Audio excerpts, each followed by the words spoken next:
అందరికీ నమస్కారం. 1998లో prestigious institute, మనకి దేశంలోనే ఒక అతిపెద్ద ప్రెస్టీజియస్ ఇన్స్టిట్యూట్ అయిన ఎన్ఏసిని ఆ రోజు గౌరవ ముఖ్యమంత్రి నారా చంద్రబాబు నాయుడు గారి ఆధ్వర్యంలో ప్రారంభించడం జరిగింది. ఆ తర్వాత ఈ ఇన్స్టిట్యూట్ దినదినాభివృద్ధి చెంది ఇవాళ తర్వాత వచ్చిన ప్రభుత్వాలు కూడా ఈ ఇన్స్టిట్యూట్ని చక్కగా తీసుకువెళ్ళి ఇవాళ ఈ ఇన్స్టిట్యూట్ దేశంలోనే నెంబర్ 1 ఇన్స్టిట్యూట్గా తయారైందంటే అందరికీ, రెండు రాష్ట్రాల్లో ఉన్న తెలుగు ప్రజలకి ఇదంతా చాలా ఆనందకరమైన విషయం.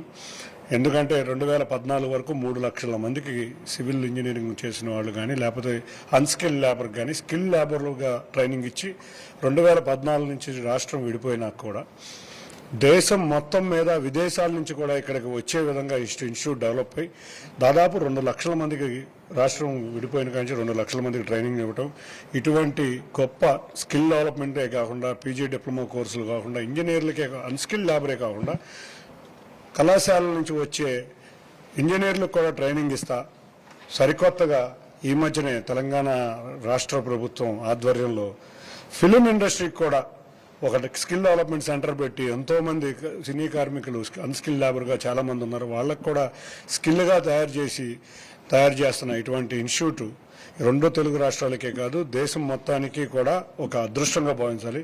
ఇటువంటి ఇన్స్టిట్యూట్స్ మొత్తం మేము కూడా ఆంధ్రప్రదేశ్లో ఆల్రెడీ మాకు కూడా దీంట్లో బైఫర్కేషన్లో కొన్ని ఇన్స్టిట్యూట్స్ వచ్చినాయి. అమరావతిలో ఇటువంటి ఇన్స్టిట్యూట్ రావాలని గౌరవ ముఖ్యమంత్రిగా చంద్రబాబు నాయుడు గారిని కోరటానికి ముందుగా మేము ఆల్రెడీ ఆయన మదిలో ఉంది. ఆల్రెడీ అమరావతిలో కొన్ని ప్రాసెస్లు స్టార్ట్ చేయండి, కానీ ఎట్లా పనిచేస్తుంది అనేది మేము కూడా పరిశీలించడానికి నేను, మా రఘు, అంతేకాకుండా మాకు ఆంధ్రప్రదేశ్లో ఎన్ఏసీకి సంబంధించిన అధికారులు అందరూ కూడా వచ్చి చూడటం జరిగింది. నిజంగా అద్భుతం. Thank you. ఇటువంటి మాకు ఇచ్చిన ప్రజెంటేషన్ చూస్తేనే చాలా బాగుంది.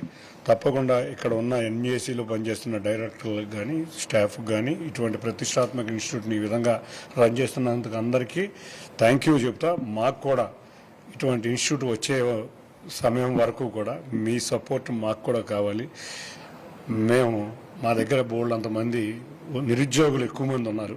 వాళ్ళందరినీ ఇటువంటి చిన్న చిన్న పోస్టులు, అంటే రేపు రాబోయే కాలంలో అమరావతికి ఎంతోమంది ఇంజనీర్లు కావాలి, ఎంతోమంది సివిల్ వర్కర్స్ కావాలి, అంటే మ్యాషన్స్ కానీ, ఎలక్ట్రీషియన్స్ కానీ, ఇటువంటి ప్లంబర్స్ కానీ, ఇటువంటి వర్కర్స్ ఎంతోమంది స్కిల్ వాళ్ళు కావాలి. ఎంతో సుమారు 60,500 కోట్ల బడ్జెట్తో అమరావతి పనులు మొదలైనవి. ఇటువంటి ట్రైనింగ్ కనుక ఉంటే చాలా అద్భుతమైన రాజధాని కూడా అక్కడ రాబోతుంది. రెండు రాష్ట్ర తెలుగు ప్రజలకి ఇటువంటి అవకాశాలు ఇక్కడ ఇన్స్టిట్యూట్లో మరిన్ని రావాలని కోరుకుంటూ ఈ అవకాశం ఇచ్చిన అందరికీ ధన్యవాదాలు. Thank you.